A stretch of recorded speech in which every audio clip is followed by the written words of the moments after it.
20 years or so, this part of Herring Avenue in the city of Ozark became a shrine. In fact, if you look right over there, you'll see the crosses. They've been in place since 1999, the very site where the bodies of Tracie Hawlett and J.B. Beasley were found in the trunk of Beasley's vehicle. The long wait on who the alleged killer is appears to be over. A warning to our viewers. What you are about to watch is a true story. The following program contains content that some viewers may find disturbing. Viewer discretion is strongly advised. It's just before 10 p.m. on a Saturday night in July, and two 17-year-old best friends are driving home from a birthday party, a little turned around on roads they don't usually take after dark. Their names are J.B. Beasley and Tracie Hawlett. Both are from Dothan, Alabama, students together at Northview High School, the kind of close friendship built over years of shared classes and weekends. Tonight, July 31st, 1999, they'd been celebrating Beasley's birthday party, and now they're heading home in Beasley's black Mazda 929, except they've gotten lost, ending up roughly 20 miles northwest of where they meant to be, in the small town of Ozark. They stop at a gas station called the Big Little to get their bearings. Beasley's mother, Carol Roberts, gets a call from the girls around this time. They tell her they're on their way home, that everything's fine, that they'll see her soon. It's the kind of routine reassurance any parent expects from a teenager out a little too late. Nothing in the tone of the call suggesting anything is wrong. They never make it there. By the next morning, August 1st, 1999, Beasley's black Mazda is found parked on Herring Avenue in Ozark. At first, there's no sign anything is wrong. The car looks ordinary, undisturbed, just parked. It's only when someone opens the trunk that the truth comes out. J.B. Beasley and Tracie Hawlett are both inside, each shot in the head. One of the girls' purses is found in the front seat of the car, its cash and credit cards untouched. It's a detail investigators zero in on immediately, because it rules out the most obvious motive right away. This wasn't a robbery. Whoever did this wanted something else entirely, and whatever it was, it didn't involve money. Investigators pieced together the outline of the girls' final hours. A birthday celebration, a wrong turn, a stop at a gas station in an unfamiliar town, and then, somewhere in the dark, an encounter with someone who ended both of their lives before dawn. There's no evidence the girls knew their killer. There's no obvious connection between two Dothan teenagers and whatever put them in that trunk on a stretch of road they'd only ended up on by accident. That absence of any clear connection between victims and killer is, in itself, part of what made this case so difficult to crack using conventional investigative methods. Most homicide cases eventually resolve through some relationship, however distant, between victim and perpetrator, and the complete lack of one here left investigators with almost nothing to build a suspect list around beyond forensic evidence alone. The case becomes an obsession for the small community almost immediately. Two popular, well-liked teenage girls, murdered on a night that started as nothing more than a birthday party. Investigators work the case hard in the early weeks and months, but they have almost nothing solid to go on. No witnesses who saw the girls with anyone else that night, no murder weapon ever recovered, and no forensic technology yet capable of identifying a suspect from whatever biological evidence had been left behind, leaving the case entirely dependent on a future breakthrough nobody in 1999 could have predicted. For 20 years, the case doesn't just go cold. It becomes something bigger and stranger than an ordinary unsolved murder. It turns into a kind of regional obsession, fed by persistent rumors, amateur internet sleuthing, and a rotating cast of theories that spread through southeast Alabama and eventually online, turning a double homicide investigation into what one local news outlet would later call a statewide fixation, one that outlasted an entire generation of local investigators and outgrew the original facts of the crime itself. For a region where violent crime of this severity against teenagers was rare, the case became something close to a shared civic wound. The kind of story every parent in the area told their own children, long after most of the specific facts had blurred into rumor and speculation. It's a phenomenon that shows up again and again in cold cases that stretch on for decades.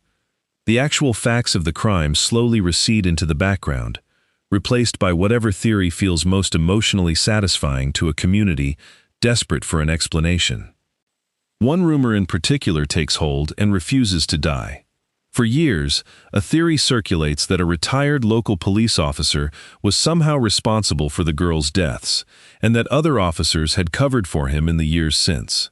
A woman named Rena Crum becomes the central voice behind these accusations, publicly and repeatedly claiming there had been a police cover-up protecting the real killer.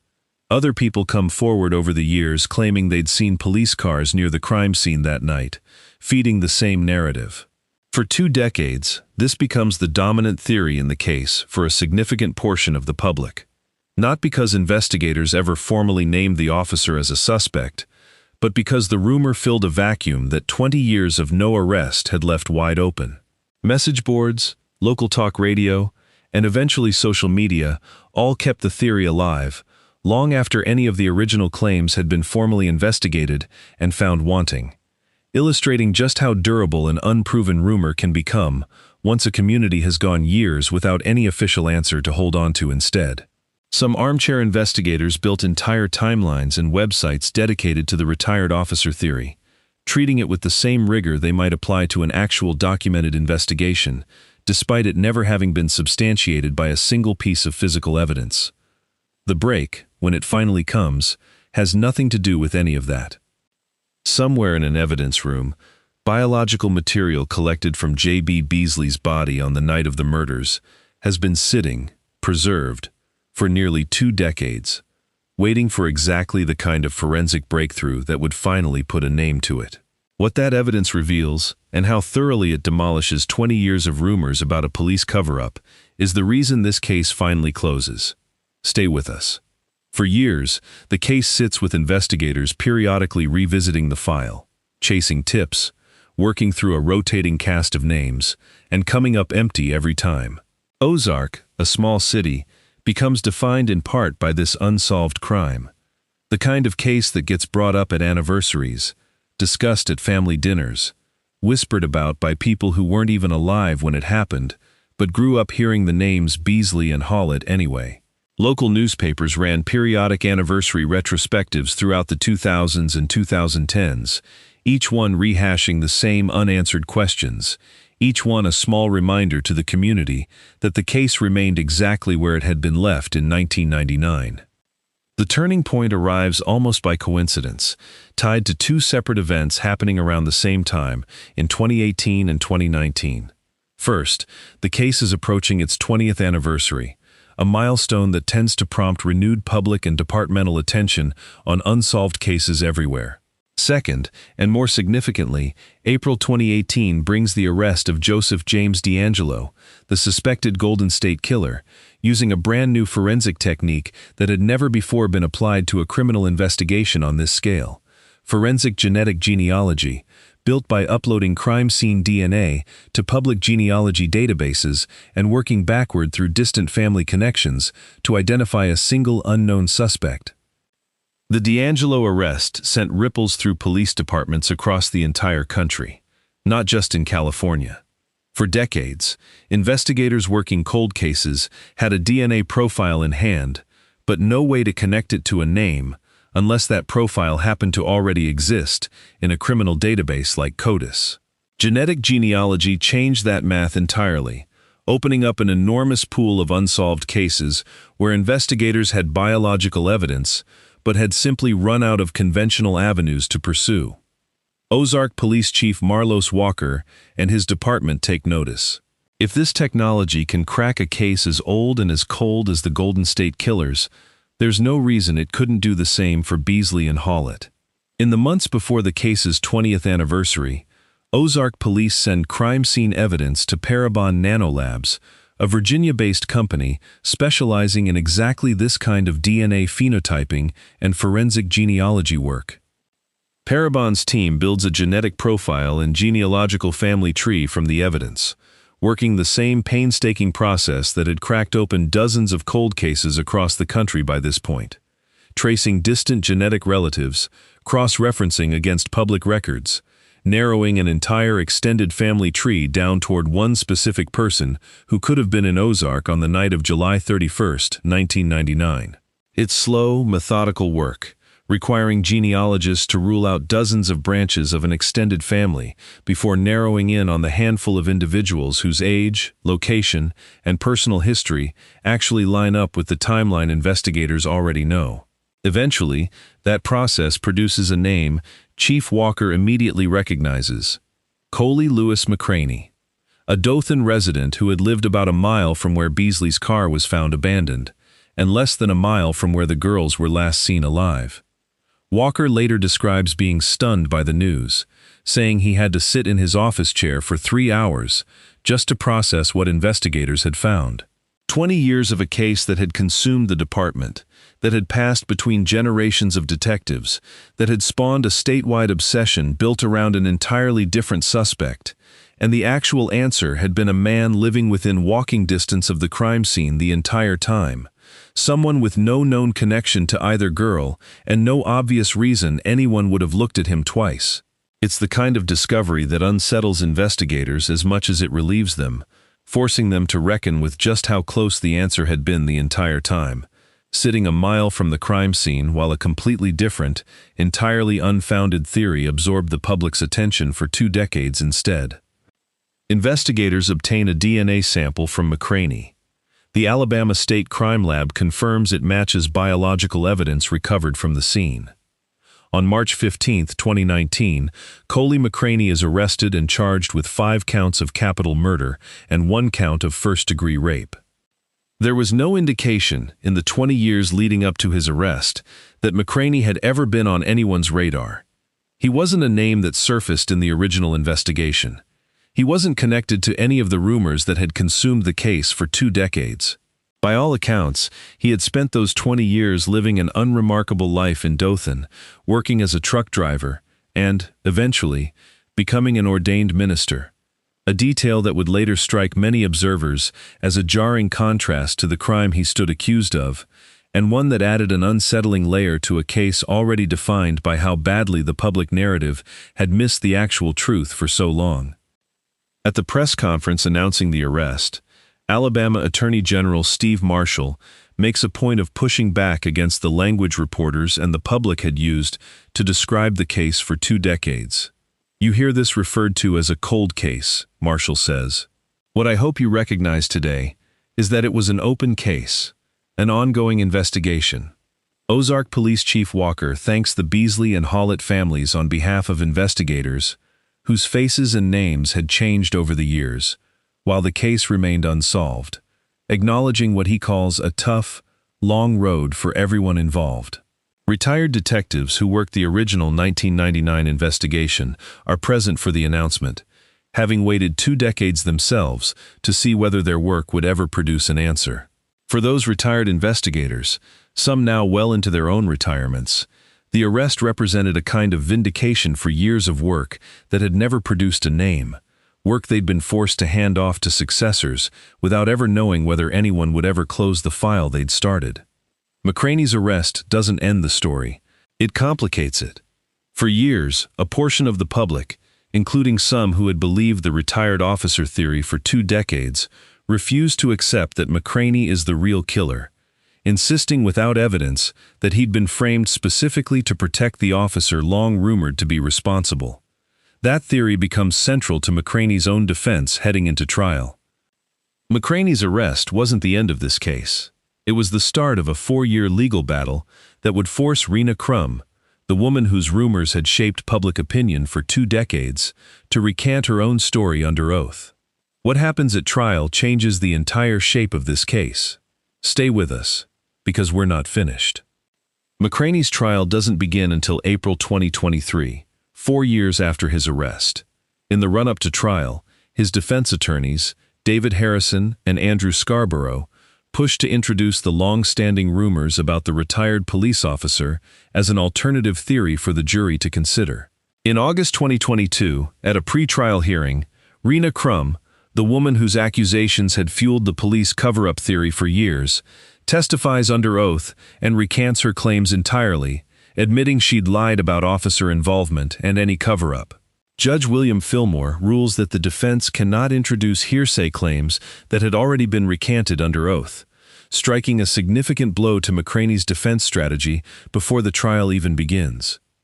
The officers named in the rumors all deny any involvement, and no evidence ever emerges to support the cover-up theory beyond Crumb's now withdrawn claims. With that avenue closed off, McCraney's defense shifts to a different strategy entirely, not disputing that his DNA was present, but disputing what that DNA actually proves. During the trial, which begins on April 17, 2023, McCraney takes the stand in his own defense, a significant and risky move for any capital murder defendant. He testifies that he actually knew J.B. Beasley before the night of the murders, a detail he had never previously revealed to investigators in the 4 years since his arrest. According to his testimony, the two had met at a mall sometime before July 1999 and stayed in occasional contact. He claims they'd arranged to meet at the Big Little gas station the night of July 31st, but that Beasley never showed up as planned. McCraney testifies that his truck was having mechanical trouble that night, and that on his way home, he happened to pull into the same gas station and unexpectedly ran into Beasley and Hawlett there. According to his account, he and Beasley then had consensual sex in the back of his truck, after which he returned home, unaware anything had happened to either girl until police arrested him decades later. The defense also calls Mary Campbell, a cashier who had worked at the Big Little gas station the night of the murders, to testify that she remembered seeing Hawlett and Beasley there, corroborating at least the basic timeline of the girls being at that location, even if her testimony says nothing about who else may have been present or what happened afterward. Her account, while consistent with the girls' known movements that night, offers no support for McCraney's specific claims about a prior relationship or a planned meeting, leaving that portion of his testimony resting entirely on his own word. Prosecutors call McCraney's account exactly what it sounds like, a story invented after the fact to explain away DNA evidence he can't otherwise account for. The fact that this alleged prior relationship with Beasley had never surfaced once in 4 years of pretrial proceedings, only emerging when McCraney took the stand himself, becomes a central point in the prosecution's case, that his testimony was constructed specifically for trial, rather than reflecting what actually happened. During cross-examination, one of the state's witnesses, a forensic investigator named Tucker, acknowledges that McCraney's fingerprints were never found anywhere on Beasley's car, though he testifies it's entirely possible to drive or ride in a vehicle without leaving fingerprints behind. The defense leans hard on the absence of a confession, a murder weapon, or any eyewitness placing McCraney with the girls that night. In his closing argument, defense attorney David Harrison asks the jury the same pointed question he'd repeated throughout the trial. Where is the evidence, beyond DNA alone? He tells jurors not to let the state, in his words, hypnotize them into a guilty verdict built on a single piece of forensic evidence and nothing else. Prosecutors respond that McCraney's own story doesn't hold together, that a supposed prior relationship with Beasley, never once mentioned in 4 years of legal proceedings until he took the stand himself, looks far more like a defense constructed after the fact than a genuine account of what happened that night. They argue that the DNA evidence, combined with McCraney's own shifting and previously undisclosed story, is more than sufficient to prove his guilt beyond a reasonable doubt.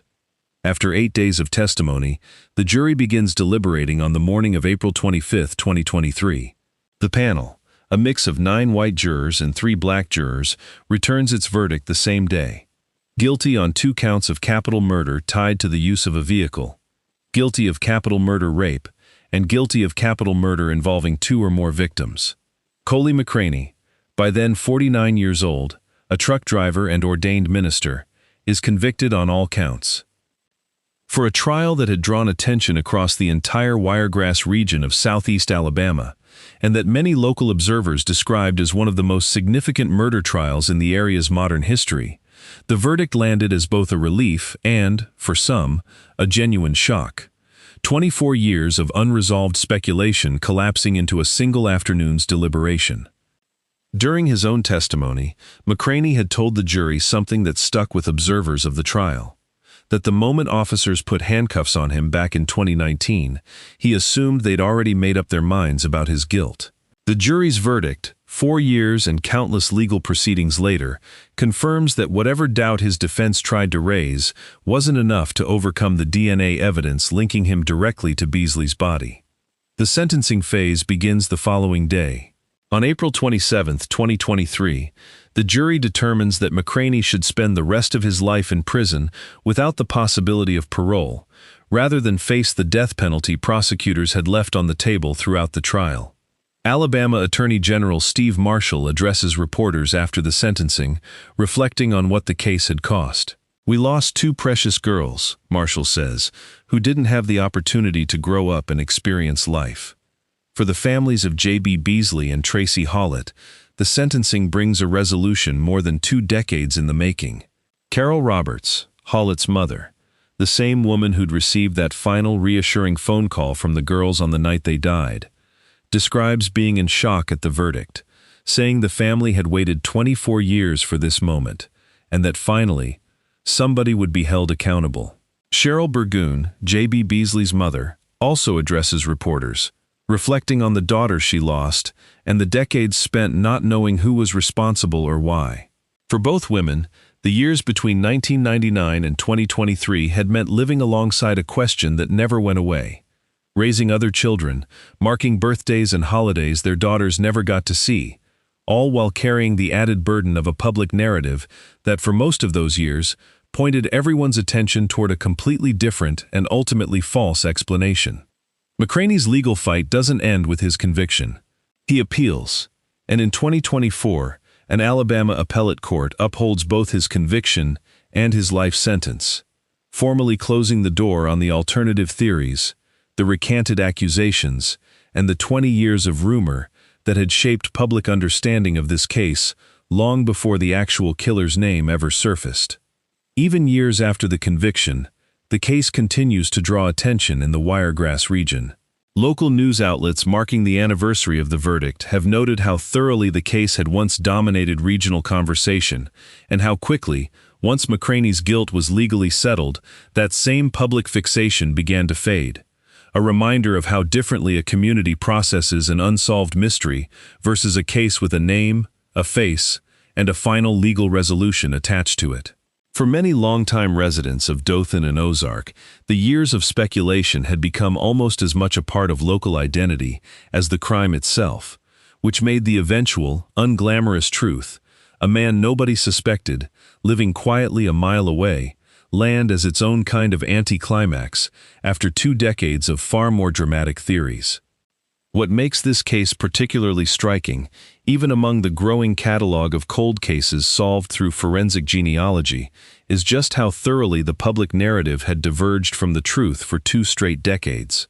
An entire regional mythology built up around a specific, named police officer, fueled by a woman who ultimately admitted under oath that she'd fabricated the claims, while the actual killer lived quietly in Dothan, a mile from the crime scene, with no name ever attached to him in the original investigation, no connection anyone could identify to either victim, and by his own later account, only a chance encounter at a gas station that ended in an act neither the courtroom nor the public would ever fully reconcile with the physical evidence against him.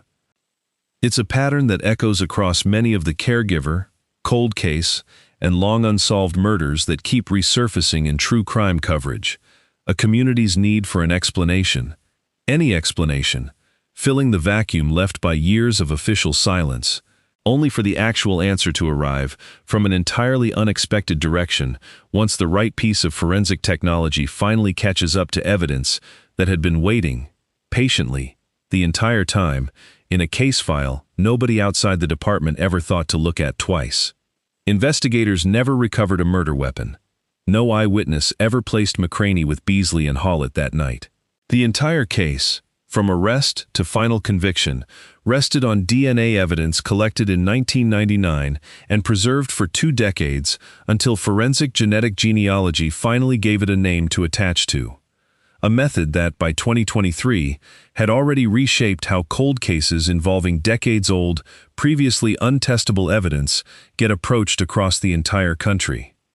For J.B. Beasley and Tracie Hawlett, 2 17-year-old best friends who simply took a wrong turn on the way home from a birthday party, justice arrived 24 years late, delivered not by a confession or an eyewitness, but by a piece of preserved evidence and a genealogy database that didn't exist for most of the time this case sat unsolved. The rumors that consumed this case for 2 decades turned out to have nothing to do with what actually happened that night. A reminder of how far public suspicion can drift from the truth when a case goes unanswered for long enough. 2 ordinary teenagers, out celebrating a birthday, ended up the center of a mystery that outlived a generation of investigators, spawned a false public narrative that took on a life of its own, and ultimately came down to a single unremarkable man living a mile away the entire time, unnoticed and unsuspected until the technology finally existed to find him. If you want to see how forensic genetic genealogy has continued cracking open some of the most stubborn cold cases in the country since Beasley and Hawlett's killer was finally identified, subscribe now, because we're covering the next one soon.